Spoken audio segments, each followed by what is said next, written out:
स्वागत है आपका पीओ भारत पर। तो पटना यूनिवर्सिटी छात्र संघ चुनाव में जिस तरीके से एनएसयूआई ने परफॉर्मेंस दी है, जिस तरीके से एनएसयूआई के उम्मीदवारों ने कड़ी टक्कर दी है एबीवीपी के कैंडिडेट्स को और 5 में से 2 सीटें जीतने में कामयाब हुई एनएसयूआई, कहीं ना कहीं यह बता रहा है कि बिहार की राजनीति 2025 में कुछ ऐसी ही हो सकती है। देखिए, एबीवीपी अध्यक्ष पद पर चुनाव जीती और ये पहली बार इतिहास बना जब किसी लड़की ने चुनाव जीता। साथ ही साथ अखिल भारतीय विद्यार्थी परिषद ने जिस उम्मीदवार को उतारा था, काफी धाकड़ थी और चुनाव जीत चुकी है। तो क्या ये माना जाए कि ये छात्र संघ चुनाव आने वाले बिहार की राजनीति की एक तस्वीर खींच देगा? समझेंगे। हमारे साथ प्रदीप सर जुड़े हुए हैं, राजनीतिक विश्लेषक है। सर, आपका बहुत बहुत स्वागत है पीओ भारत पर। बहुत बहुत धन्यवाद अर्पिता, आपका भी। अर्पिता, देखिए, सबसे बड़ी बात क्या ये कन्हैया कुमार का जलवा है, उनका जादू है कि एनएसयूआई जो हमेशा आरजेडी के पीछे नजर आती थी आज फ्रंट पर दिखी और आरजेडी पीछे दिख रही है? क्या कारण लगता है आपको? नहीं, उसके कई कारण है। उसमें सबसे पहला कारण जो है, प्रमुख कारण है, वो कन्हैया कुमार। ठीक है, इस बात से कहीं कोई इनकार नहीं। देखिए अर्पिता, याद रखिए कि 30 वर्षों के अंदर ये 95 से लेकर 2025 30 वर्षों में पहली बार ऐसा हुआ है जब कांग्रेस पार्टी या कांग्रेस पार्टी का कोई संगठन एनएसयूआई बिहार की चुनावी राजनीति में मुख्य मुकाबले में आई है। ये सबसे बड़ा उपलब्धि है कांग्रेस पार्टी के लिए और इस परिस्थिति में पहुंचाने के लिए। और दूसरा, आरजेडी मुख्य मुकाबले से बाहर है, ये भी पहली बार हुआ है। ठीक है, कि आरजेडी न तो एक सीट जीत सकी और न मुख्य मुकाबले में है। ठीक है, तो ये पहली बार हुआ है 1995 के बाद। 1995 में कांग्रेस पार्टी मुख्य एक तरह से बिहार विधानसभा में उनकी स्थिति अच्छी खासी थी, कई चुनाव जीता करती थी, हारा करती थी, बात अलग है। लेकिन उसके बाद से कभी भी कांग्रेस पार्टी किसी भी चुनावी राजनीति में मुख्य मुकाबले में अपने बलबूते पर नहीं आई। ठीक है, अब राजद के साथ तालमेल करके लड़ी तो बात अलग है, लेकिन पहला ये चुनाव है। आप देखिए जो परिणाम आया है पटना विश्वविद्यालय का छात्र संघ का, उसमें अध्यक्ष एबीवीपी जीती सब। अच्छा, एबीवीपी को केवल 1 सीट मिली है, एनएसयूआई को 2 सीटें मिली। ठीक है, और 2 निर्दलीय जीता। तो इसका मतलब साबित क्या हुआ कि वहां सबसे ज्यादा प्रभाव अगर 2 सीटें मिली कांग्रेस पार्टी को, एनएसयूआई को। ठीक है, नंबर 1। नंबर टू देखिए, मुख्य मुकाबले में अध्यक्ष पद एबीवीपी को मिला, बीजेपी समर्थित संगठन है, पता है आपको। ठीक है, और नंबर 2 पर वहां भी कांग्रेस पार्टी है, वहां भी नंबर 2 पर कैंडिडेट ने, मतलब पहले ये माना जा रहा था कि मैथिली मृणालिनी जो कि एबीवीपी के अध्यक्ष पद की दावेदार थी, साथ में आरजेडी की उम्मीदवार प्रियंका थी। लग रहा था कि लड़कियों के बीच अच्छी फाइट होगी, तीसरे नंबर पर एनएसयूआई जा सकती है। प्रियंका राज भी अच्छी खासी नेता है और देखते हैं कि वो 3-4 साल से राजनीति कर रही थी पटना यूनिवर्सिटी के अंदर। फिर भी हमने देखा कि उनकी जो 3-4 साल की राजनीति रही वो धरी की धरी रह गई और यहाँ एनएसयूआई के कैंडिडेट एबीवीपी को कड़ा मुकाबला दे रहे थे। यानी एक तरह से देखा जाए तो 3 सीटों पर अच्छा खासा प्रभाव एनएसयूआई ने छोड़ा है। इसका मतलब ये है कि सर, हम आगे की बात समझना चाह रहे थे कि इसका मतलब ये है कि अब कांग्रेस फ्रंट पर खेलेगी और आरजेडी को अब ऐसे ही पीछे रहना पड़ेगा। ये स्पष्ट दिख रहा है इधर के दिनों में। केवल ये तो छात्र संघ की राजनीति चुनाव था, लेकिन छात्र संघ तो एक तरह से का चुनाव भी जो है वो तो आम चुनाव का एक तरह से क्वार्टर फाइनल कर लीजिए, आप सेमीफाइनल नहीं कहिए। ठीक है, लेकिन एक मतदान, एक चूंकि वहां भी जो बिहार का जो डेमोग्राफी है उसका तो स्पष्ट एक तस्वीर विश्वविद्यालय में भी दिखती है और विश्वविद्यालय की राजनीति का प्रभाव कितना रहा है बिहार की राजनीति पर, ये बताने की आवश्यकता नहीं है दर्शकों को कि आज की जो बिहार की जो पिछली पीढ़ी है, लालू प्रसाद यादव, नीतीश कुमार, शिवानंद तिवारी, सुशील मोदी, रामविलास पासवान, सबके सब पटना विश्वविद्यालय के विद्यार्थी रहे हैं छात्र जीवन में। केंद्र की राजनीति में भी देखेंगे रविशंकर प्रसाद वगैरह जितने लोग हैं बिहार से, ये सब एबीवीपी और पटना विश्वविद्यालय की राजनीति से निकल कर गए। तो पटना विश्वविद्यालय की राजनीति बिहार की राजनीति को कितना प्रभावित करती है, ये इतिहास इसका गवाह है।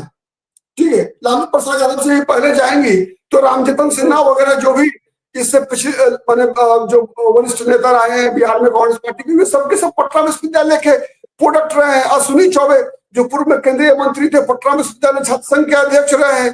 ठीक है, तो ये कई नाम हैं ऐसे जो पटना विश्वविद्यालय की राजनीति बिहार ही नहीं बल्कि केंद्र की राजनीति को भी प्रभावित करती रही है। बिल्कुल, इसीलिए कहीं ना आंदोलन जो है केंद्र की जिसके परिणाम स्वरूप केंद्र की राजनीति से लेकर बिहार की राजनीति में पटना यूनिवर्सिटी से जीते हुए उम्मीदवारों का दबदबा हमेशा देखा गया है। अब जो आज ये नेता बनकर निकले, कल को ये बड़ी भविष्य की राजनीति कर सकते हैं, लेकिन उस राजनीति से पहले प्रदीप जी बिहार की राजनीति पर एक छाप छोड़ दी है इस चुनाव ने।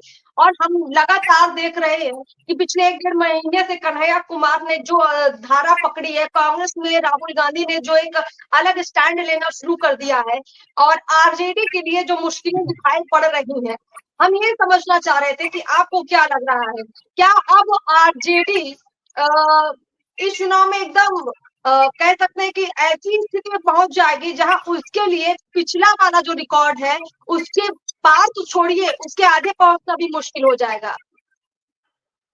सही है, इस बात में कहीं कोई दम नहीं है। देखिए, मैं तो बताया कि पहला चुनाव है ना, जब जब एनएसयूआई जो है, आप कह सकती है कि मुख्य मुकाबले में 2 सीट जीती भी, उसके अलावा अध्यक्ष पद पर भी मैंने दूसरे नंबर पे आई है, तो अब इससे बड़ी उपलब्धि क्या हो सकती है? और ये उपलब्धि केवल और केवल कन्हैया कुमार की देन क्यों है, मैं बता रहा हूँ आपको। देखिए, जो भी आरजेडी का वोटर है, आरजेडी के वोटर को आपका 2 हिस्सा है। आरजेडी का जो आधार वोट है एम और वाई, ठीक है, एम अब आरजेडी से छिटक चुकी है। एम को विकल्प मिल गया है कन्हैया कुमार। एम को तेजस्वी यादव में अब कोई संभावना नहीं दिखती, एम को संभावना दिखती है कन्हैया कुमार में। तो जब एक साथ एम स्ट्रांगली अगर कन्हैया कुमार के साथ है अगर, ठीक है, तो वाई तो पहले से ही तेजस्वी यादव से छिटकते रहे। हिंदुत्व के नाम पर कई ऐसे विधानसभा और लोकसभा सीटें हैं जहां पर कि यादव जाति के लोगों ने आरजेडी के मुस्लिम उम्मीदवार को वोट नहीं दिया, और बीजेपी के दूसरे हिंदू उम्मीदवार को यादव जाति के लोग वोट देते आ रहे हैं। पूरा मिथिलांचल चले जाइए आप, पूरा सीमांचल चले जाइए, चंपारण का इलाका छोड़िए ना, लालू प्रसाद यादव का जो गिरिडीह जिला है गोपालगंज, और उससे सटा हुआ सीवान, क्या सीवान का यादव और मुसलमान एक साथ वोट करता है? नहीं करता है, वर्षों से नहीं करता आ रहा है। तो इसीलिए आप देख रही हैं कि लगातार 10 वर्षों से धीरे धीरे धीरे धीरे मुसलमानों का विरक्ति हो रहा है आरजेडी से, और उसका परिणाम क्या हुआ? परिणाम देखिए कि अब वो लोग जुड़ रहे थे प्रशांत किशोर से, ठीक है, जुड़ना। अब 4 सीट का जो उपचुनाव हुआ बिहार में, उसका परिणाम गवाह है ना कि कितना प्रशांत किशोर के साथ मुसलमान गए। और अब कन्हैया कुमार के रूप में मुसलमानों को प्रशांत किशोर से भी बड़का हीरो मिल गया है। पहले सबसे बड़का हीरो लालू यादव थे, अब लालू यादव के बाद जो है मिला प्रशांत किशोर, अब प्रशांत किशोर के बाद कन्हैया कुमार। तो अभी जो स्थिति है उसमें कन्हैया कुमार के कारण मुसलमानों का विश्वास, और राहुल गांधी पर भी थोड़ा सा सहानुभूति मुसलमानों का होता है। नंबर 1। नंबर 2 आप देखिए प्रदीप जी, एक और फैक्टर है। एक तो मुस्लिम वोट हो गया, लेकिन एक और वोट बैंक है जिसको शायद हम लोग ध्यान नहीं दे पा रहे हैं, युवाओं का वोट। वो यूथ जो तेजस्वी यादव के लहजे से, अंदाज से, एक युवा नेता से प्रभावित था, जो चिराग पासवान से काफी प्रभावित था, तो अगर जो खास तौर पर तेजस्वी का फॉलोइंग वोटर्स था, जिसको लगता था कि बिहार में अगर कोई मुख्यमंत्री बने तो युवा मुख्यमंत्री बने, तेज तर्राट बने, और कभी कभी वो अंदाज दिखाते थे तेजस्वी यादव जहां सीधे नौकरी की बात करते थे, बेरोजगारी की बात करते थे, पलायन के बारे में तो खैर उतना उन्होंने कभी काम नहीं किया, लेकिन फिर भी युवाओं के बारे में बात करते थे। और वही युवाओं का मन जो है पकड़ लिया है कन्हैया कुमार ने। प्रशांत किशोर भी वही बात कह रहे हैं, लेकिन प्रशांत किशोर से ज्यादा इफेक्टिव बात कन्हैया की लग रही है, क्योंकि पटना यूनिवर्सिटी के अंदर कोई मुस्लिम बहुत ज्यादा संख्या में नहीं है वोट डालने वाले। यहाँ युवा लोग हैं जिन्होंने वोट डाला है, जिन्होंने कन्हैया को पसंद किया है, और यही बिहार के युवा क्या प्रभाव नहीं डालेंगे चुनाव में? देखिए अर्पिता, ये कहना थोड़ा जल्दबाजी होगा। जल्दबाजी इसलिए होगा, थोड़ा और इंतजार करना पड़ेगा हम लोगों को। हम लोग तो किसी पॉलिटिकल पार्टी के पक्ष में बैटिंग करने के लिए नहीं बैठे हैं ना। बहुत सारे दूसरे चैनल वाले लोग हैं जो करते हैं पॉलिटिकल पार्टी का खेमाबाजी, कि वो कितना भी बड़ा कुकर्म करे विपक्ष के लोग तो उसका तब भी समर्थन करेंगे, और सत्ता पक्ष के लोग भी कितने बड़े कुकर्मी हो तब भी समर्थन करेंगे। हम लोग ऐसा काम नहीं कर सही सकते। है, ठीक है, नंबर एक, बिल्कुल। हम लोग हर संगठन का गुण और दोष के आधार पर विश्लेषण करना चाहते हैं और करने का प्रयास करते हैं। ठीक है, अब देखिए, बिहार की राजनीति की एक सच्चाई है कि बिहार की राजनीति जाति के आधार पर विभाजित है। बिहार में मतदान जाति के आधार पर होता है। ठीक है, आज तक अभी तक ये ऐसा कुछ दिखा नहीं कि बिहार के लोग मुद्दों के आधार पर वोट डालते हो। अगर मुद्दों के आधार पर वोट डाला जाता अगर, तो कई परिणाम अलग हुआ होता है। इस बिहार में विधानसभा का, लोकसभा का परिणाम अलग हुए होते, लेकिन ऐसा हुआ नहीं। अंततोगत्वा बिहार के चुनाव में जाति और जाति ये नंबर 3 पे आता है। चौथे 5वें नंबर पर आता है फिर स्थानीय उम्मीदवार, उसका समीकरण, उसका और सब फैक्टर, और उसमें भी जाति सबसे इंपॉर्टेंट होता है। उम्मीदवार वगैरह का भी आता है ना, उसमें भी जाति सबसे बड़ा फैक्टर होता है।